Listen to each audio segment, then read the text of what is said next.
You're this perp back with another video, and you're probably wondering yourself, didn't you already review Stranger Things Season 4, Volume 1? Yes, I kind of did like a longer video where I just kind of give you my first impressions of the season. I figured why not go back and just give you individual reviews of each episode. If that's something that you're interested in, let me know. Definitely make sure you hit that like button. Will let me know that you are rocking with the content.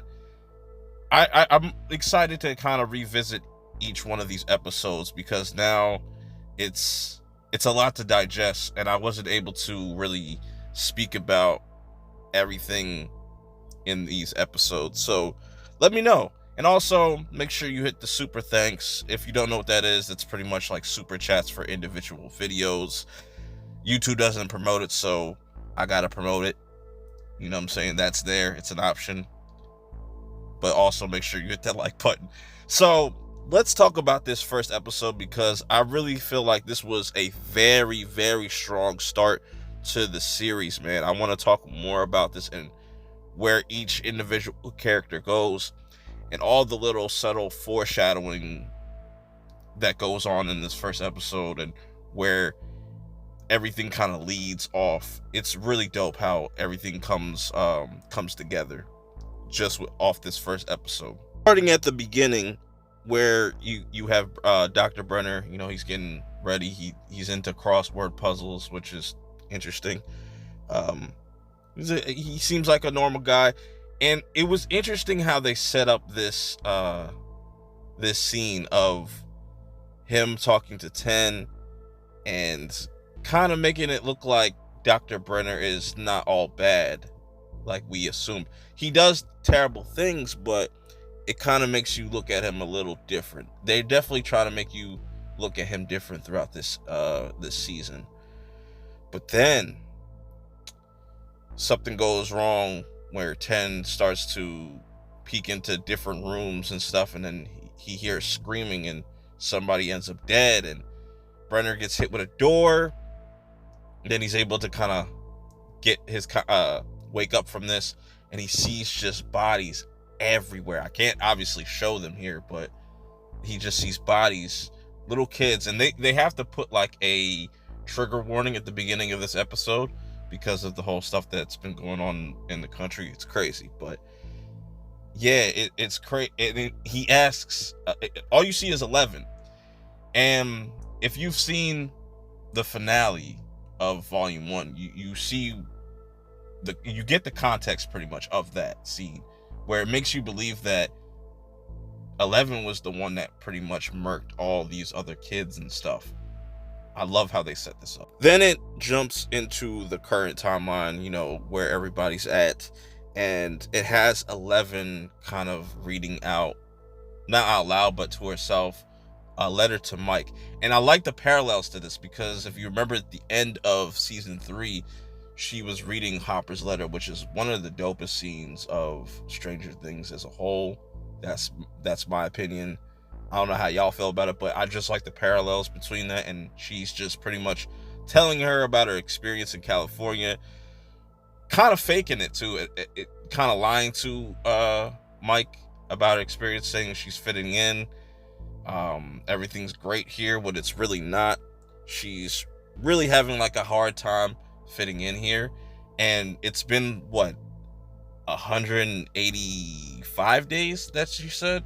So that's interesting, and it does kind of look weird now that they're all grown up. But I know a lot of people have nitpicks about the aging of these kids, because they started off as kids and now they're like full-on adults now. But it's all good, man. It's a coming of age story, so it's dope to see the progress of these characters. And I really like this cast because it makes it feel like they've never left, like they haven't missed a beat. It's been consistent from season 1 till up till now. It's great. Also, Will is drawing a picture for somebody.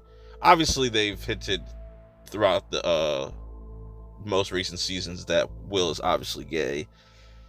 But the best thing that happened to Jonathan's character, let's talk about Jonathan's character, because out of all the different characters, I feel like up until this point, Jonathan's been the weakest. But turning him into a pothead was the best idea, and we get introduced to a new character named Argyle. He's hangs out with John. He works at this pizza place and whatnot. Really interesting stuff going on. Joyce is a stay-at-home, single mom working at home, and I like how 11 says she has the best job. She gets to work at home. It's hilarious, and you can tell that she's miserable. So she doesn't want to do this anymore, but it's really fascinating. Meanwhile, you got Mike getting ready to go to California because it's spring break, so everybody's kind of moving around. But can we take some time to appreciate Mike's dad, because he is literally one of the funniest characters on this show, and just the little wittiness that he says, it's just hilarious how he's telling, yo, if you don't get here on time, if you don't get back home on time, yada yada yada, you know what I'm saying, there's no more sweetie pie for you type shit. It was hilarious. It's just, his humor really works for this show. Then we cut over to Dustin real quick and Suzie, and I really like that they gave Suzie more screen time in this season. They don't overuse her, because I feel like they talk about spinoff. I see some spinoffs, some ideas for spinoffs in this case. Well, I'll get into that at a later date, but she's pretty much helping Dustin change his grade, I should say. That was pretty funny, and she's looking at Jesus saying, like, I'll repent later, giving us a little bit more backstory, knowing that she's kind of religious. Then we go over to Steve and Robin, which Robin has definitely become one of my favorite new characters from last season, and Steve has just become one of the best characters of the series. He's come a long way, and this is what was an interesting relationship, because now they're really like BFFs, even though in season 3 they kind of alluded to them maybe becoming a thing, which I'm not completely ruling out, but it just definitely seems like Robin's more into girls, and I like these two and their back and forths. They really have really good chemistry on camera with each other, and they do some really dope things throughout this first volume. So then we get to this pep rally. Everybody's kind of here. You got Lucas on the basketball team now, and you have Mike and Dustin. They're part of this new D&D club called Hellfire, the Hellfire Club, hence the name of the episode. Max is also there in attendance. When we get this guy Jason knows how to get a crowd going, man. And I feel like they're setting up his character to be a really interesting antagonist. Probably have a bigger role in season 5, but he definitely has a role to play in this, and it's really interesting so far. But things are not looking good amongst our main cast of characters, as this pep rally is getting ready for this tournament or this championship game. That's what I think it's the championship. Yeah. But that kind of clashes with the Hellfire Club, where they take Lucas in a really interesting direction here, because he's really trying to find himself. They're all in high school now, so things definitely are always going to change at that point. Your circle of friends, you want to kind of be popular, and that's what Lucas wants to do. He's tired of being bullied, and he wants to kind of take this route. And they're trying to talk him into just like moving dates, where you could move the D&D thing. That's but to each his own. I think that's a really interesting kind of setup for Lucas's character in this season so far. Going back to Joyce, because she gets a package and it has a bunch of Russian Soviet like symbols on it. She opens it and it ends up being this like porcelain doll. She doesn't know what to really do with it, but we'll get back to that very shortly. As we go back to 11, and she's showing off her project, and the whole theme of the project is everybody's got to show who their hero is, and she chose her dad. And this dumb chick, I want to say some other words about this chick, Angela. She is a terrible person. You know, I love how shows can make you hate a character so much, and Angela is just the scum of the earth. So 11 chooses Hopper as her hero and her dad, and she's explaining how he is a hero, he saved people, and she just keeps going back and forth and just embarrassing her and just making her feel terrible. And trust me, Angela gets what's coming to her, because this was an interesting arc for 11, and it's an interesting challenge to see her try to overcome, because now she has to deal with real world like kind of situations with other people at school and being bullied and stuff. That's interesting. Funny scene here where you have a chick trying to flirt with Will, and Will's just like, nah, I'm not into that. That was hilarious. I was like, come on, man. That was just so funny though. That was a dead giveaway though, that yes, Will is gay. He does not like women. You know what I'm saying? So it is what it is though. I'm not knocking him, but it's just like, wow, that wouldn't have been me. Just saying. We get this really interesting scene with Max, and shout out to Max because I feel like she was the show stealer of this season, man. Her arc was amazing. If we end up getting to like episode 4, I definitely want to talk about that. She has to see a counselor because she's dealing with a lot. She saw her brother Billy die right in front of her eyes, so that's really traumatizing to her. So of course she's gonna have to kind of get some type of counseling for that. But she has this kind of like, you know, almost dead feeling to her, not like in the literal sense, where she's just really distant from everybody, like the main group, even Lucas trying to reach out to her, and she's just kind of has this like defense mechanism up, and she just doesn't want to be bothered with anybody. She's having these headaches, she's having nightmares, which really is great foreshadowing into just our main villain for this season. Incredible. So everything with Max is really interesting, and I'm telling you, that song, something running up a hill, running up that hill or something, like, I forget what it's called. That's been stuck in my head, and it's just perfectly placed. I thought that was really dope. Now let's get into some really, really interesting things that are going on in this season, and that's with the horror aspect. They go full horror with this season, and I'm loving it. You know, Max is there. She sees a girl cry, like kind of messed up. She doesn't see what she's doing in the stall. She just asks, "Are you okay?" And she's like, "Leave me alone," type thing. And then you just hear the voice switch up, and you see these feet. You see Vecna. That's what his name is. You just see his feet, and man, I just love the little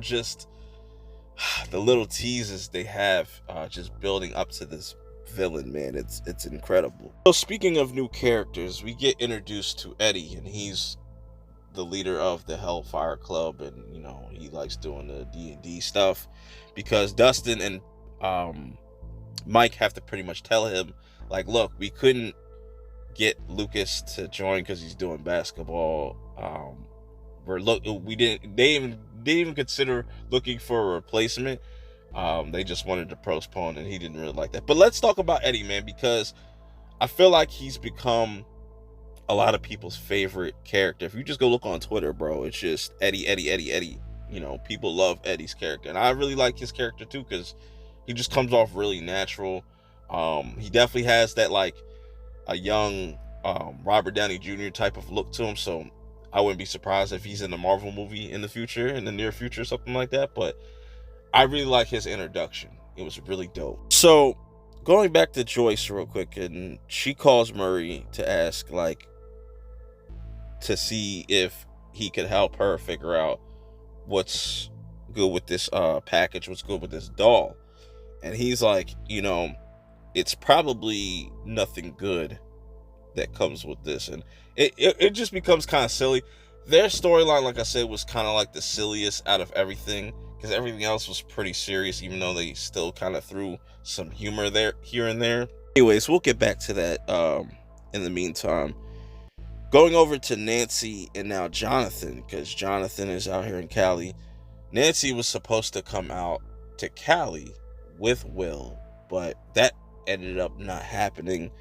And I like that we have like this scene of them kind of like, you have Argyle and you have Nancy's like co-worker Fred kind of talking back and forth about Nancy and John's relationship and how it's really kind of dwindled. It's just it might have been just the distance, or just, you know, Jonathan not just being motivated because he's supposed to be in college, but he's kind of just doing his own thing.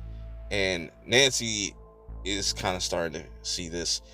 This leads to Mike kind of barging in because he's looking for a replacement, and he tries to ask Nancy. And I like how everybody just gives him the evil eye, and that was funny. She goes into like a montage of Dustin and Mike trying to look for recruits. They're looking for all different types of people.